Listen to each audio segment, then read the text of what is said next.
চতুর্থ শ্রেণীর শিক্ষার্থীরা তোমরা সবাই কেমন আছো? আশা করি তোমরা সবাই ভালো আছো। আজকে তোমাদের প্রাথমিক গণিত বইয়ের 65 পৃষ্ঠা হলো আমাদের কত 65 পৃষ্ঠার যে তোমাদের 5 নম্বর সমস্যা। একটু শোনো। পিতা ও পুত্রের বয়সের সমষ্টি 55 বছর। খেয়াল করো, পিতা আর কি পুত্র মানে বাবা ছেলে, তাদের বয়সের সমষ্টি মানে একসাথে দুইজনের বয়স 55 বছর। তাহলে দেখো পিতা আর পুত্র দুইজন মিলেই কিন্তু 55 বছর। পিতার বয়স পুত্রের বয়সের 4 গুণ। তোমরা তো জানো পিতার পুত্রের ক্ষেত্রে কার বয়স বেশি হবে? নিশ্চয়ই পিতার বয়স বেশি হতে হবে নাকি? এখন কেমন বেশি হবে তা বলছে, পিতার বয়স পুত্রের বয়সে 4 গুণ। তার মানে কি? তার মানে হলো পুত্রের যা হবে পিতা তার চেয়ে 4 গুণ বেশি হবে। পিতা ও পুত্রের বয়স হবে, মানে পিতার বয়স কত, পুত্রের বয়স কত। ঠিক আছে, আমাদের এই সমস্যাটা কিন্তু পরীক্ষায়ও আসে, অন্যান্য মূল্যায়ন পরীক্ষায়ও আসে।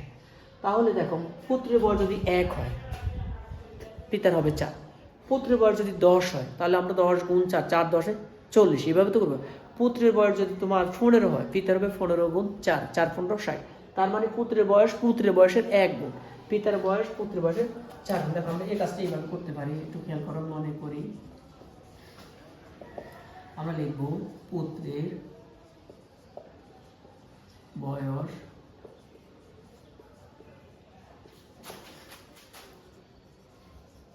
পুত্রের বয়সের 1 গুণ। ঠিক আছে, আচ্ছা। এখন পিতার বয়স পুত্রের বয়সের 4 গুণ বলছে না? তাহলে আমাদের কি মোট বয়স,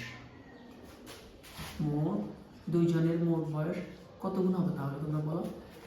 পিতার হলো 4 গুণ, পুত্রের হলো 1 গুণ, মোট বয়স হবে 5 গুণ।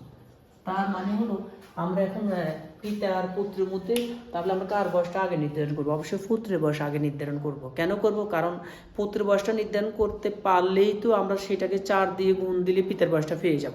তাহলে আমাদের যে এখানে যে 55 বছর দুইজনেরই বয়স, এটাকে আমরা এখন 4 দিয়ে ভাগ দিব না 5 দিয়ে ভাগ দিব? আমরা 5 দিয়ে ভাগ দিব। কেন 5 দিয়ে ভাগ দিব? আমরা জানি এই যে 55 1 ভাগ নিয়ে যাবে কি পুত্র, 4 ভাগ নিয়ে যাবে কি বাবা। তাহলে 4 এর আগে 5।